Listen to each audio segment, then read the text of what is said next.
So I'm Dan Esty. I'm a professor in the Environment School at Yale, in the Law School at Yale, and I teach as well in the School of Management. And it's really a pleasure to welcome you to today's program, hosted by the Center for Environmental Law and Policy at Yale that I direct, the Center for Business and the Environment at Yale, and Sci-City.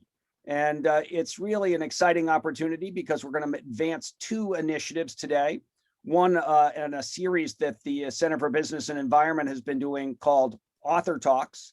And this is the idea of putting someone who's got a new book out in front of the audience and pairing them with a person who can push and pull on the topic of the book and help illuminate some of the stories and ideas and conclusions that come from that volume.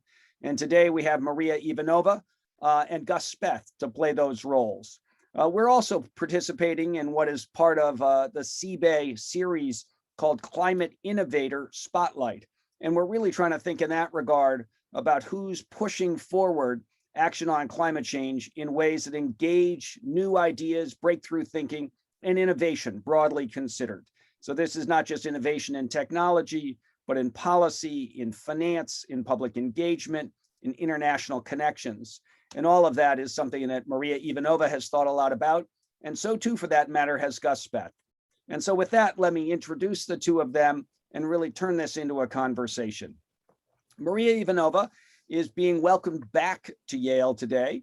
She was at the Yale School of what was then Forestry and Environmental Studies, now the Yale School of the Environment, as a master's student and then as a doctoral student. And it's a great joy for me as her doctoral supervisor to see her now as a professor at the University of Massachusetts in Boston, and really as one of the world's leading scholars of global governance, particularly with regard to the environment and sustainability. And again, it's her new book, The Untold Story of the World's Leading Institution, UNEP at 50, that we're here to talk about today, looking at the UN Environment Program and how it has played a role in uplifting a focus on environmental protection and frankly, engaging with other parts of the international organization world. The UN Environment Program connects to the trade world, to the World Bank, to the UN Development Program.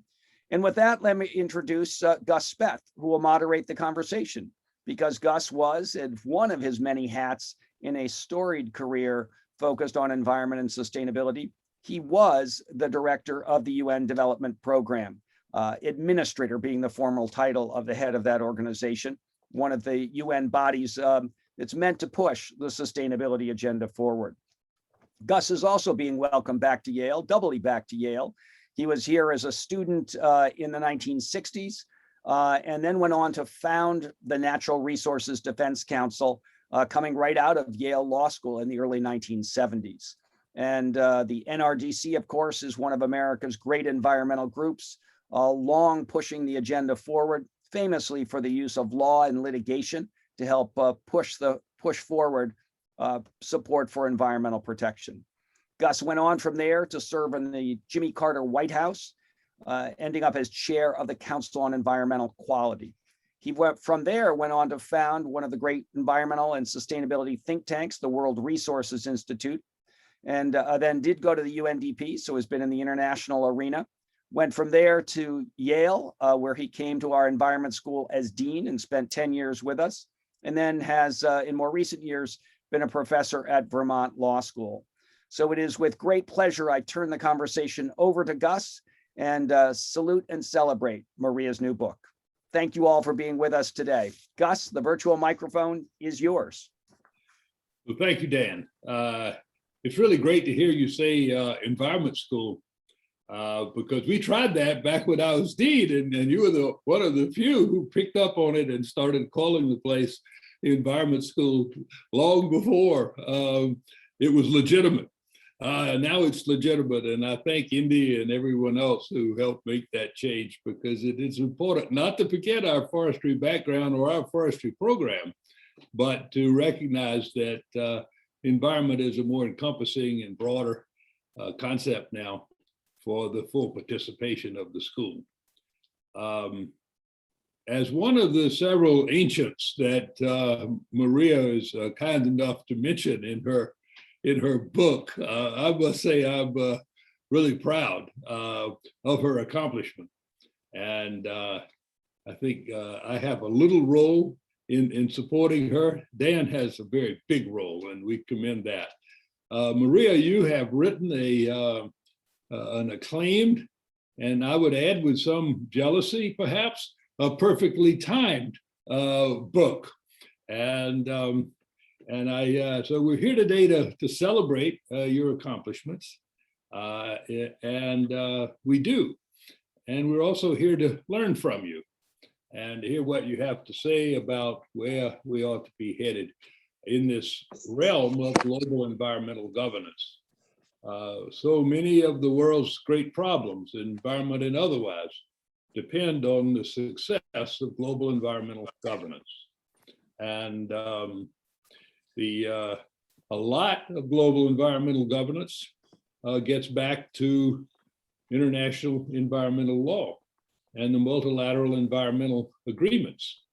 And there's no institution historically that has had more to do with the formation and crafting of those agreements that we are pursuing today, for example, in the climate area, than UNEP. And I think one of Maria's real accomplishments is both to see the importance of institutions in general, the importance of UNEP in particular, and to stick with her long-term investigation of the agency, bring it all together in this wonderful book, which is getting a lot of accolades, and I hope, again, with a bit of jealousy, perhaps selling a lot of copies. But do get your hands on it. Those of you who haven't seen it, it's a great work of institutional analysis and historical perspective. But Maria, before we get to this book, I think there are a lot of people who might want to hear a bit from you about your personal story, if I can intrude, because it is a fascinating story. You are a phenomenon, I think, and folks are interested in how it happened. So I have some questions that just probe things a little bit. You grew up in Bulgaria. You're the only person I know from Bulgaria, I think, maybe one or two others. But how did you get from Bulgaria to Mount Holyoke? That seems to me to be a big jump, a big in a personal history sense, a major move, and the door opening to so many other things. And there are a lot of international students who are interested, particularly, but also US students in how that happened. Tell us about it. Gus, thank you. Dan, thank you. Yale, thank you for bringing us back together in this virtual room. And it is a homecoming. It's a homecoming for me. Dan was mentioning it's a homecoming for Gus, and I really look forward to doing this in person. But the benefit of doing it the way we are currently is that we can indeed reach a lot more people and share these stories. So reflecting on that personal story, indeed, it might be the biggest jump that I have ever made. And it has defined who I am and also has defined my philosophy. I often quote to my students today what Cristiano Figueres says: impossible is not a fact, it's an attitude.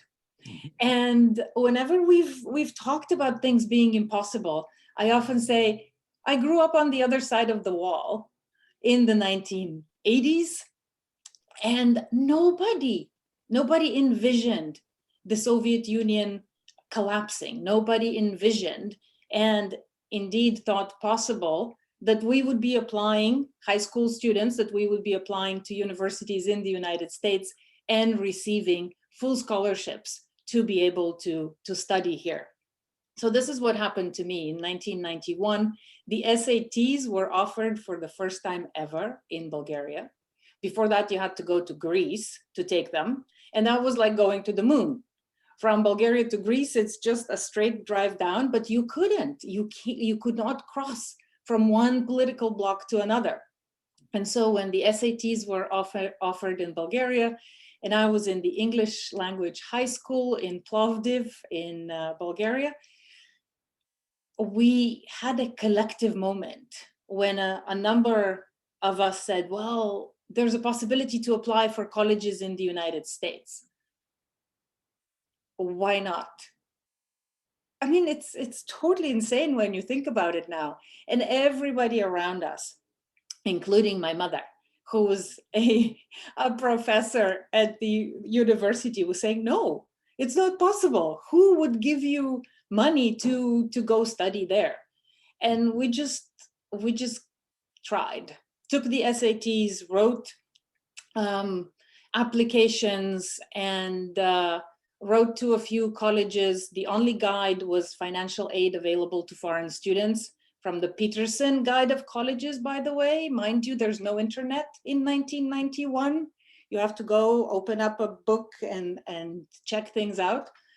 And I am deeply grateful to Mount Holyoke because they accepted me and several others. There were several of us that came from Bulgaria that year that were accepted with full scholarships. And there was a foundation in Bulgaria that paid for our travel because we could not afford the ticket. So they made it possible.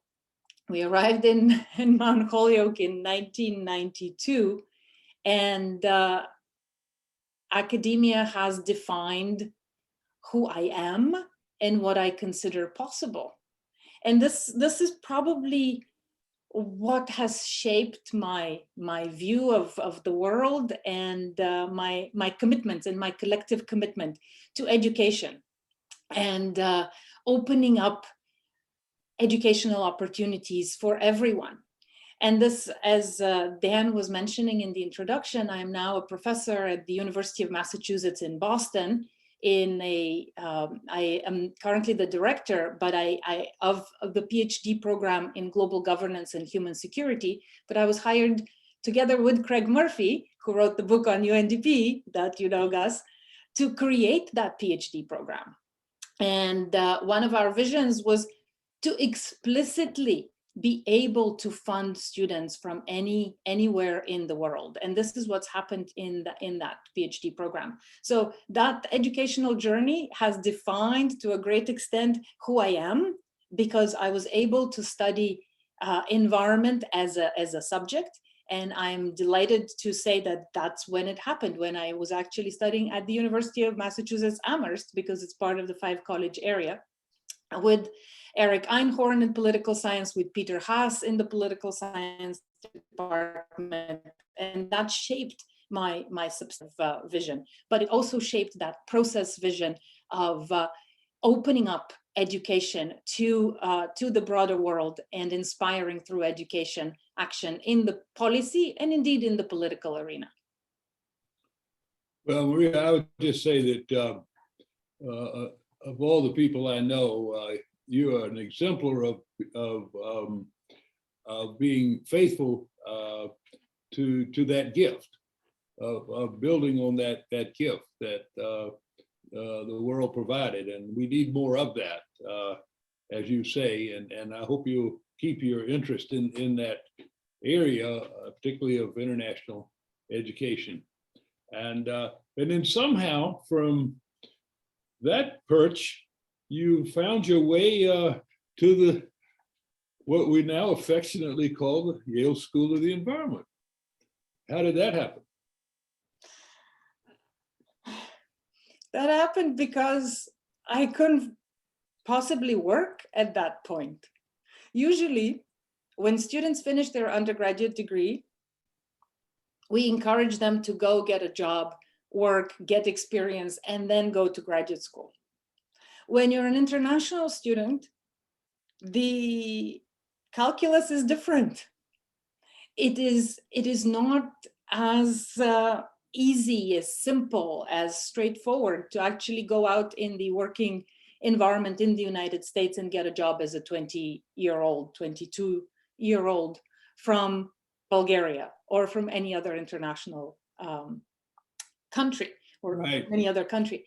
And so I started thinking about graduate school, and the guidance counselor at Mount Holyoke advised on some options.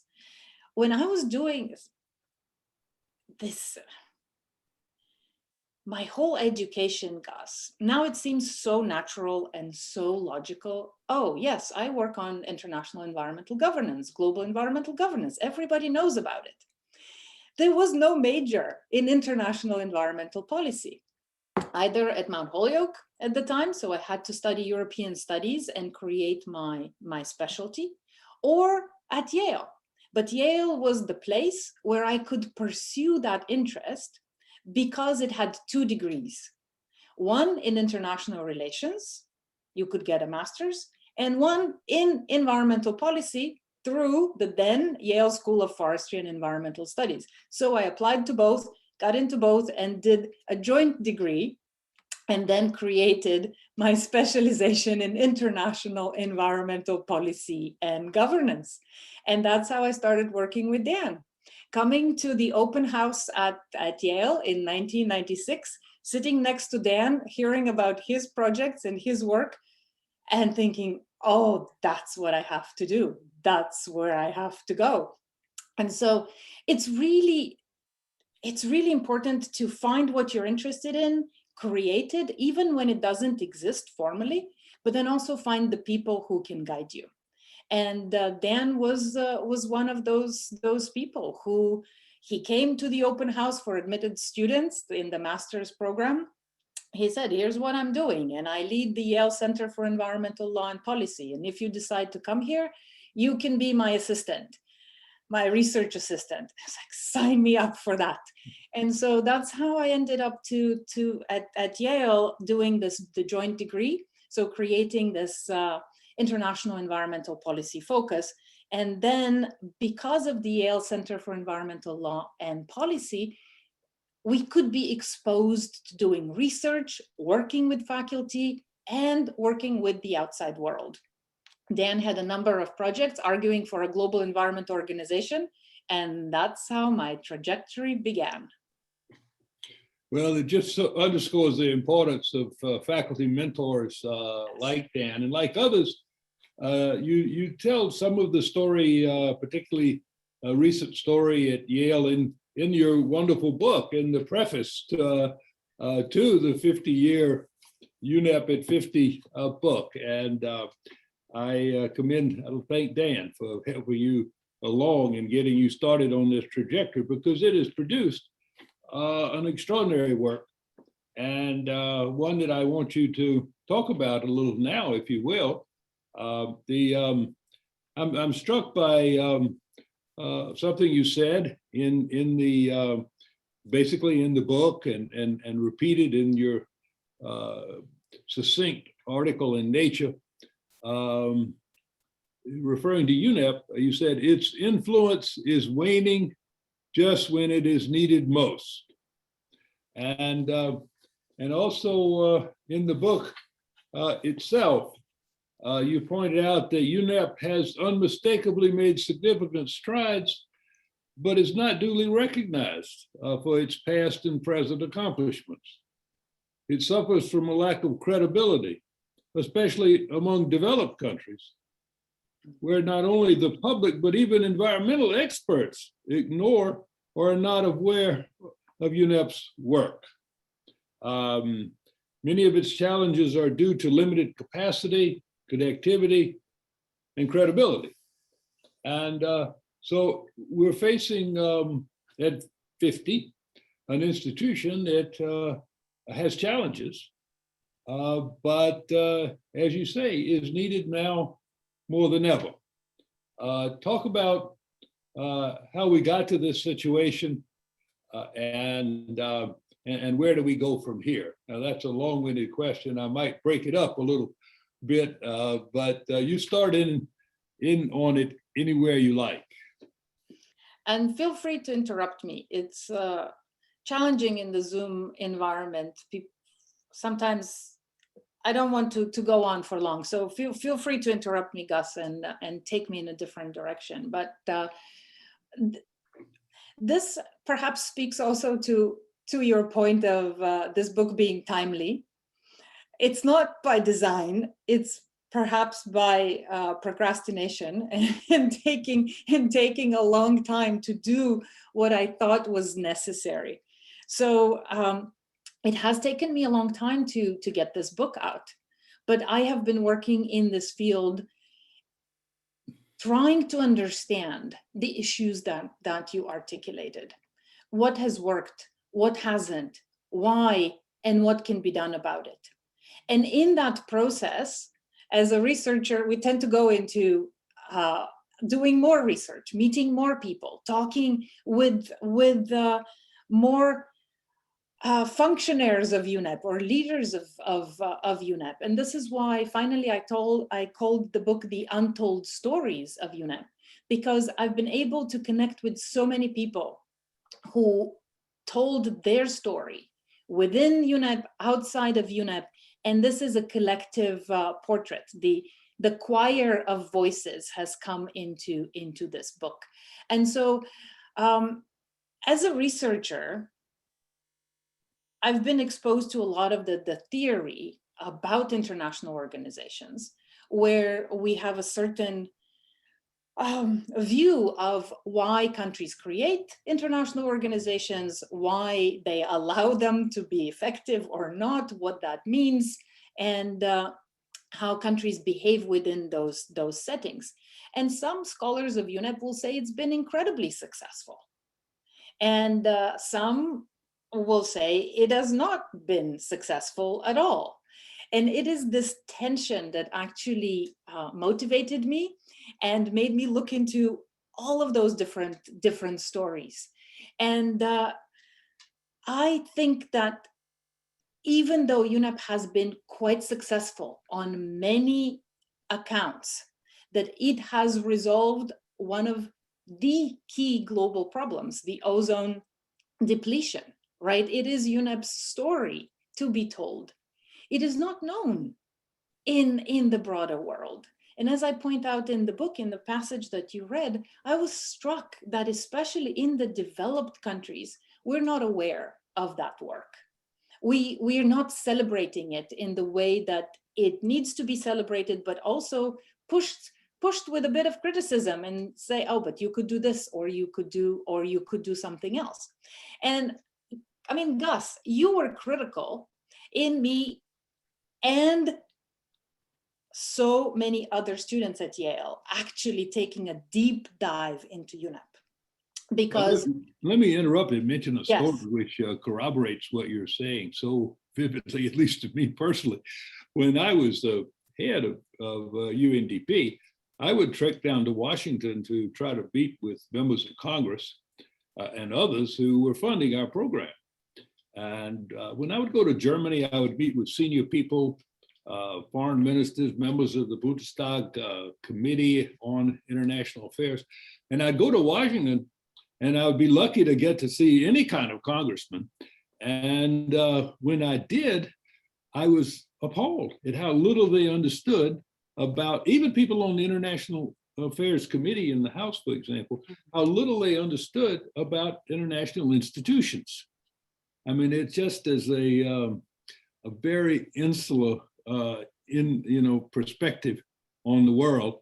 Probably explains a lot of the ways we get ourselves in trouble around the world also. But please go on. But let me actually ask you, so this is not just about UNEP. This seems to be about international institutions. But Gus, from your perspective as the former administrator of UNDP, what could these institutions do better so that the United States, let's say, knows more about them and supports that knowledge? Well, that's a very good question, and I'd like to think we could do more. Or we could have done more. both UNEP and UNDP and others, UNICEF notably, have established sort of US institutions that are there to help support the organization within the US government and help fight for some funding. The system is really screwed up, though, because it pits each of the UN entities against each other.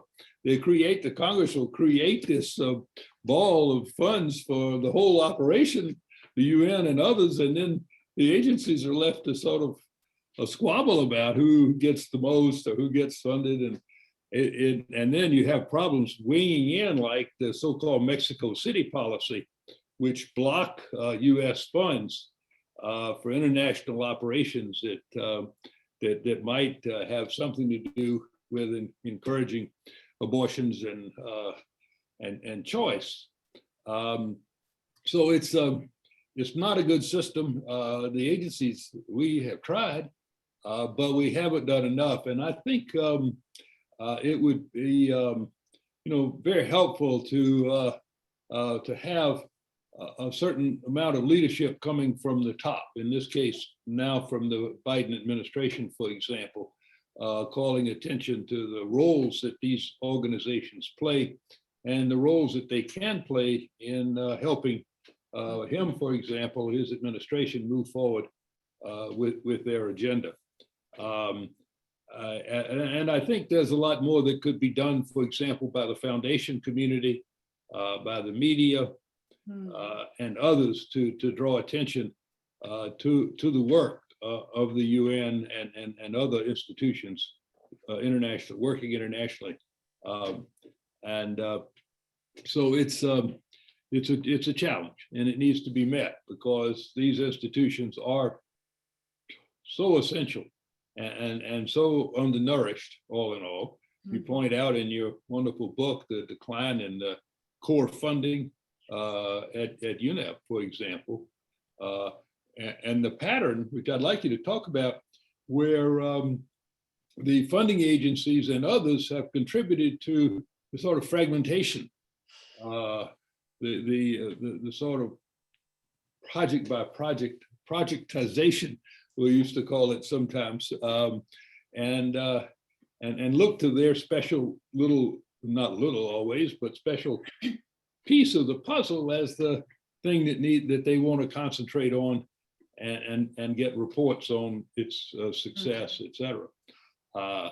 So how do we, among other things, get back to your wonderful book, how does UNEP address this fragmentation both among the international institutions and even within the organization itself? So two points there. One on the role of the United States, which we started talking about, that I bring out in the book, the history of US engagement and leadership in the creation of UNEP as an institution and in the support in the beginning. And this is a story I did not expect to find out, actually, at all. Even in the literature, we often see the belief, the theory that strong states will oppose the creation of a functioning international environmental organization. And then, of course, we think the United States. But this is how I found John MacDonald, who was the head of the International Organizations Division in the State Department, and his leadership in creating UNEP and his thought work with President Nixon in funding the 40% of UNEP's original budget. And then I've traced the issue or the withdrawal of the United States from these international organizations.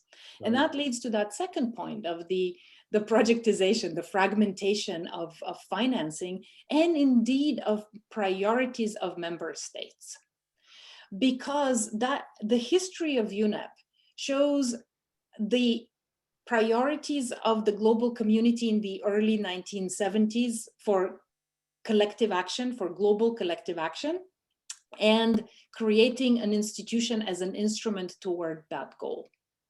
And then over time because of various geopolitical events, whether it's the Cold War, whether it's the predominance of neoliberalism as an ideology that really gained traction, especially in the United States, but also and in Britain.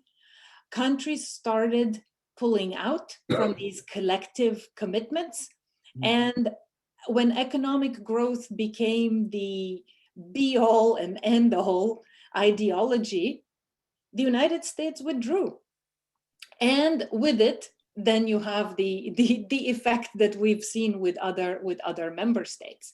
And I have a chart, a graph in the book with the United States contributions that we have tracked with our team, the contributions of all countries to UNEP from day one, from 1973 until today. But with the United States, you see this country contributed 22 to $23 million a year in 1992, 1993. And in 1994, with the Gingrich Revolution, it dropped down to 6. And it has not recovered beyond 8. And this is not adjusted for inflation, right? This 22 million in 1992 is not adjusted for inflation, with then the drops and to 6 million. And so this is to answer your question about the donors and the donor priorities.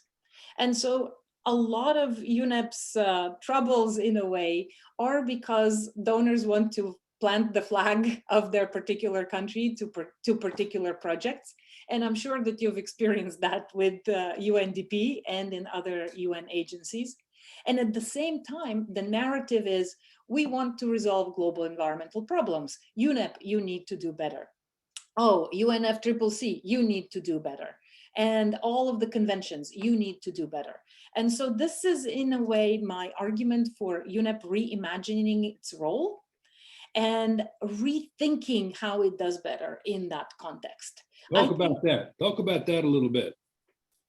Because there is no other organization, Gus, that has the mandate to do all of the environment in the UN system. While we do have all of these multilateral agreements that UNEP helped create, whether it's on biodiversity, on chemicals, on ozone, on various species, they all have a sliver of the overall picture. They all hold a piece of the big environmental puzzle. But UNEP is the only institution in the United States whose mandate is to put the 3,000-piece puzzle together and to have a view from 30,000 feet down. So that's UNEP's mandate, to see the entire environmental puzzle in its connectivity and to be able to connect these different pieces. It has been able to do it to some extent, but mostly there's a lot to be desired. And I think today, with the new connectivity, when I was writing the book, I said that I wrote that their environment assemblies should explore online opportunities and do hybrid environment assemblies. That was way before COVID. Academic publishing, you submit the draft a year in advance plus. And so I think the time has come for UNEP to be innovative. And you say that in addition to this role of being the cement, the kind of gravitational pull within this international organizations, that UNEP could be foremost in providing science for international leadership on environment, and really being the go-to place for analysis as well as science innovation and synthesis, really. So I hope that talk about the role in terms of science a bit, and also in that context, talk about the what you think of UNEP's work with the GAP report, the climate report that comes out periodically, reporting on how well the nations of the world are doing on climate. Yeah. I mean, this actually, these two questions connect really well together, because UNEP was a pioneer in the climate field. Today we don't know about that. We don't see that much. But UNEP was there on day one, on day zero, because climate came on the UN environment agenda just around the Stockholm Conference. But even before, in 1961, the UN General Assembly had this resolution on the peaceful uses of outer space in 1961, when they said you shouldn't use weather modification for military purposes, and that drew the attention to climate. But so the evolution of the entire climate regime that UNEP was critical in delivering and creating actually starts with these three elements that UNEP does: a scientific conference on an issue where it brings key scientists from around the world who produce a joint call for action. And then the second stage is the creation of an international legal instrument to address those that call for action, and a range of institutional arrangements that then can become a convention or protocols and so forth. And then the third action is the subsequent implementation. And so UNEP is critical in the science field by bringing in the scientists to have that joint call of action, which it has done it for climate, it has done it for ozone, and that's how we have ended up with the international agreements. But so then on climate, for example, it produces this gap report that is an innovation that shows critical information that countries need to know what is the gap between what is being done and what is necessary. It also does the black carbon report. So UNEP is an important element of the ecosystem on the climate action, and it's doing important work. But we often think of the Conference of the Parties of the UNFCCC or the commitments of different countries. And I think, Gus, here also as academics, we have certain responsibility of altering or creating a narrative about how the UN works, how these institutions work. And in a sense, this is somewhere where I would like to go in the future and bring academia into the UN and bring the UN into the academic world in a much more sustained and sustainable manner. Well, that is a challenge, and I would love to personally work with you on that, and I'm sure others would as well. One perhaps last question for me before we throw it open to the others who may have put questions into the group and to you. As I recall, there was a virtual meeting of the World Environment Ministers in February, and yes. There was some hope that they would turn their attention to these UNEP Renaissance questions that you've promoted. And we'd love to see that renaissance. Did you? What happened when the World Environment Ministers got together in February? I love this framing, the UNEP Renaissance. We can certainly use that.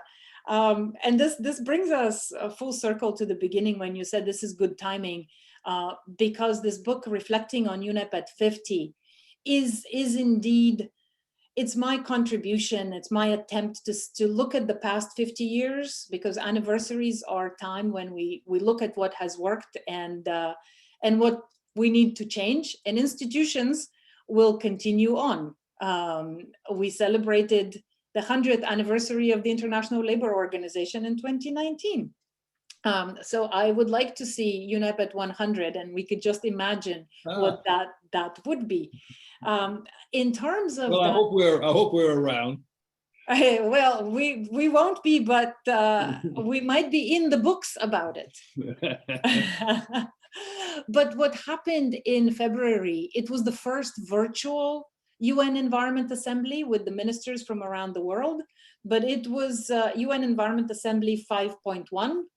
The second one would hopefully in person in Nairobi will be 5.2 in February of 2022. And this past February meeting, we had a launch of the book with the executive director, Inger Andersen, and with the president of the UN Environment Assembly, who is currently the Minister of Environment and Climate of Norway, Sveinung Rotevatn, and they were there to launch the book. So we had a formal discussions with the minister, and that also inspired me to launch a series of UNEP at 50 conversations. The first one is happening on May 7th with Inger Andersen. She will be our lead interlocutor for UNEP at 50. The second one with Achim Steiner, who was UNEP executive director earlier and is now the administrator of UNDP, and that will be the first week of June. So we will launch a whole year of talks on UNEP at 50 dialogue series, but now I'm going to call them the UNEP Renaissance dialogue series. Wonderful. Well, wonderful. I'm glad that it came together that way. Not just for you personally in the book, but also for the prospects of this Renaissance. Maria, thank you for putting up with me. We may have some audience participation at this point. Ben, Komal, do you have something for us? Yeah, so we're getting questions in the chat. I'll read out the first one. It's kind of a multifaceted question, all about synthesis of different UN bodies around the environment. What are your views on the movement for a global pact for the environment as a legally binding international instrument that synthesizes the principles in all major environmental governance instruments under one umbrella? And how has the rise of the UNFCCC process on climate change influenced UNEP in global environmental governance? Over to you, Maria. I would like us to answer this question collectively, because I am very curious about Gus's answer on the Global Pact for the Environment. I have indeed been part of the discussions for a Global Pact, part of the meetings in Paris, and have worked with the leadership in France to help articulate and write some articles on that. My personal view is that a conglomeration of everything into one is not necessarily going to lead to the result that we aspire to. And while I do think that a global pact is necessary in terms of a commitment, a global commitment, I am now much more of the view that this happens even in voluntary agreements. And I subscribe to the vision and kind of the motto of Christiana Figueres of the name and a claim rather than name and shame, and that mandatory agreements or legally binding is going to be very difficult to do in a global pact. But we have to start working on that commitment. And if we show which countries are delivering on their global environmental agreements, to what extent, why, and how others can learn from that, I think that's a much more powerful instrument than creating a new legally binding agreement. But that's my view. Gus, what do you think of the Global Pact? Honestly, I don't have a very profound thought about it. It's not something I'm deeply familiar with as you are. I've heard about it, but that's about it. So I don't have a big view. I reflecting on my own experiences. I had a role in promoting the idea that there should be sustainable development goals. And originally Millennium Development Goals, and these of course embrace the whole array of issues, and I think I think UNEP has a role in looking ahead in ensuring the implementation of the Sustainable Development Goals. And so this was an eclectic, pulling together of issues from all of the UN conferences of the 1990s. And the OECD had a role in getting it off the ground. And so there's a bit of history that's lost now about how it got started, but we have the Sustainable Development Goals as one broad framework. And in the legal area, we have the Rio Principles and other compilations, so to speak, of legal ideas, sort of searching for a broader sponsorship, and becoming real international norms. But this is, those are the experiences that I've had. I think they were both positive, but in forming these international agreements, we do have to be cautious. We were going full steam ahead with all of these multilateral environmental agreements, getting a big kick out of the Rio conference in '92, and UNEP had a big role on that. But you have to look back and say, well, where are they succeeding and where are they not succeeding? And it's pretty clear that somehow this idea of having a broad convention that everybody agrees to is not necessarily the best way to make real progress, because under some of the agreements, there really hasn't been the progress to cheer about. And we got to the point where there was no agreement on forests and the protection of the world's forests. And I think people just said, well, we have no real motivation to form a typical UN convention on forests, because the experience suggests that's not really the best way to go about protecting world forests. And it's a matter of being sort of, I think, particular or selective about what we commend to the international community for adoption. Hmm.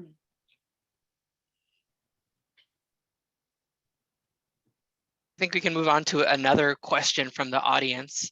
We have one that starts with kind of a generalization here. The rich countries want the science from UNEP, but the developing countries want genuine operational help. That tension has persisted for 50 years. How does UNEP go about reconciling those two pressures? And I see in the Q&A function that this question is from Mark Halley.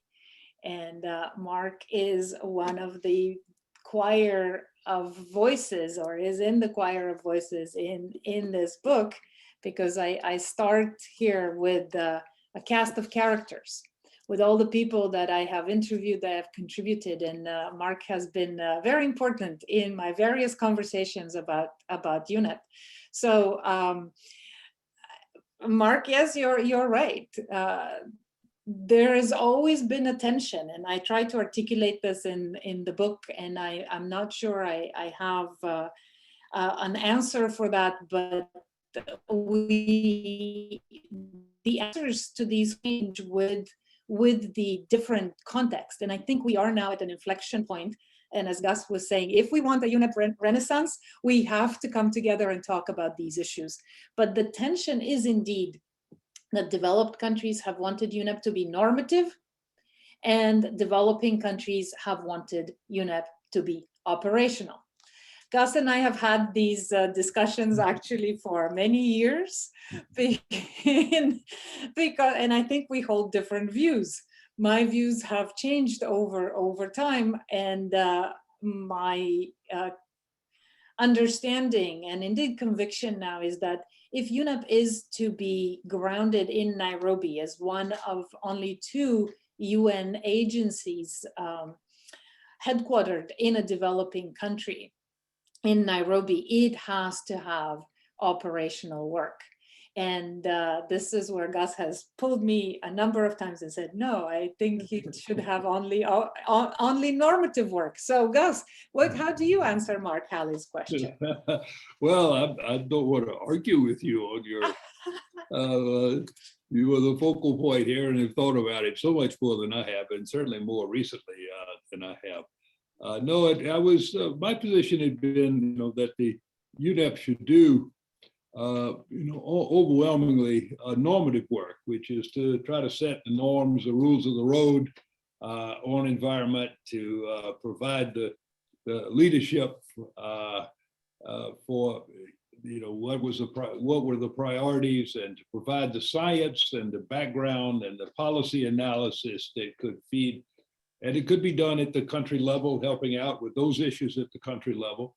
And part of that would be a certain amount of operational work, which is to help developing countries and other have their own systems of indicators, information systems, analytical systems.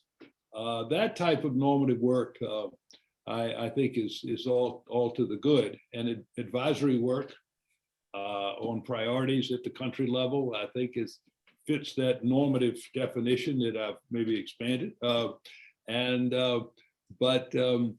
I think the idea of getting operational on the ground around the world is really, which is what UNEP, UNDP specialized in, and others do, is really way too much for UNEP to aspire to. But certainly working to make these conventions work, to provide the secretariat services for some of them, and maybe more, really, over time, some consolidation of these secretariats in UNEP, and to be the sort of focal point for data and analysis is all to the good. And so it's not just sort of pie in the sky things. It would be very rigorous help on the normative systems that countries need. So this could be a really good starting point for the conversation, both with Inger Andersen and with Achim Steiner, that we are scheduled to have in May and June on reimagining UNEP. And it will be great to bring these issues. So we don't have the key answers, Mark, here, but what we'd like to do is indeed begin the conversation.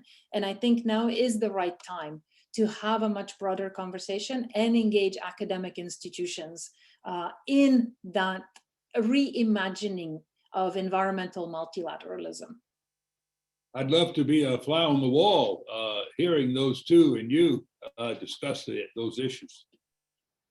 Granted. We'll be on Zoom. Judging by these questions, we could be going for another hour. Unfortunately, we can't. One more I want to get to, since this is partly sponsored by the Center for Business and Environment. You mentioned collaborations of UNEP with governments, academia. How about engaging industry via international professional societies? Absolutely, and UNEP is already doing quite a bit on that front. Engaging with business, with industry, alongside that first virtual UN Environment Assembly in February, also the Science Policy Business Forum in a virtual setting. UNEP used to have the Science Policy Forum that is now expanded to the Science Policy Business Forum. And so they're bringing in industry in a search for innovation and trying to see where are the next big ideas that this institution can explore, indeed from a normative perspective, and changing that narrative about what it means to be a leading institution on environmental sustainability. So business is certainly will be part of this discussion. I think CBAE at Yale knows how to do this well. And I think the UN system has something to learn about how to engage with industry. But this is part of the innovation, actually, that UNEP is pursuing. For example, they have this digital transformation task force that is working with big tech companies on transforming the issues of sustainability and engaging as agents in this digital transformation, not just as the recipients of change. And I think we're now at an inflection point with the COVID pandemic, with our over-reliance on digital technology and on big tech. And it will be great to create some type, indeed, a partnership where CBAE is an active leader of the conversation of how to bring that innovation into the United Nations system. Yes, I think that's a great answer. I don't have much to add. Back in my day, there was a period in which the Business Council for Sustainable Development was quite active and very progressive on these issues. I honestly don't know what's happened to these operations since then. It's more dynamic these days, it seems like. Good. We're getting to our last few minutes. We've got a good question here at the end about ways forward. Rather than a new agreement on environment, how can UNEP better position itself as an agency that can help deliver on the systems transformation that's needed, understanding that the dimensions are seamless between environment, social, economic, and for many key stakeholders, environment is still seen as marginal or optional? Well, and this jumped out, it's like, who is asking the question? And it's Paula Caballero, who is the champion of the Sustainable Development Goals. And because I was just going to say, this is what the Sustainable Development Goals are about. And then this jumped at me. It's like, yes, indeed.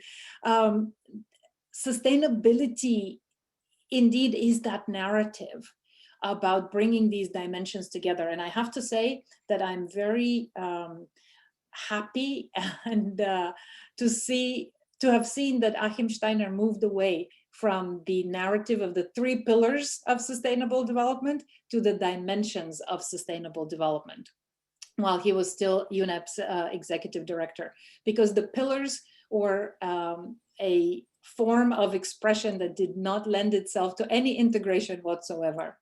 And the dimensions show the complexity and the interconnectedness of these issues. I think that dealing with environment is going to be important, and it has been part of that narrative of UNEP for quite a while. When Klaus Topfer, when he was executive director, and was saying this institution will be effective and successful if it doesn't exist because it has been mainstreamed through others, that showed the thinking that this is the vision for sustainable development. But I am convinced that environment has to be a priority. It has to have its champions, both at the national and at the international level. And yes, environment ministries are the champions, are supposed to be the champions at the national level. They need to be umphed up. And UNEP is supposed to be, is the world's leading environmental institution and the champion for environment at that global level. And I think that we as academics, as scholars, as thinkers, have a responsibility in assisting that narrative and in integrating the environmental message into its global call for action. Well, part of the renaissance of UNEP and really the UN system, I think, has got to be an attention to deeper change in the systems of political economy that we have around the world. We've learned a lot over the several decades, and one of the things we've learned is that, if we keep doing the same thing, we're going to likely get the same result. And because that's what's happened. If we really want to deal over time successfully with the great challenges that we face, including those of environment and climate, biodiversity, we're going to have to think about deeper changes in the system and the systems of political economy. And of course, this has been a hobby horse of mine. I'm on the verge right now of recommending one of my own books, but I will refrain and just urge this thinking about changing the system in more profound ways than currently entertained for something that the UN could and UNEP could begin to integrate gradually and professionally into its work. We are at time, so any closing thoughts, Maria and Gus, less than 30 seconds as we wrap up. Yes, my closing thought is read all of Gus Speth's books. They're absolutely critical. They have shaped my own thinking. They have shaped this book on the untold story of the UN Environment Program. And I am grateful for this opportunity. Thank you, Gus. Thank you, Dan. This is a homecoming for me, and I'm grateful to Yale for making it happen. Bravo. Thank you, Dan. Well done. Dan. Thank you, Dan, Gus, and Maria. Thank you to YSELP, CBAY, and Sci-City, and thank you to all of our attendees for joining us. Have a wonderful afternoon. Thank you. Carry on.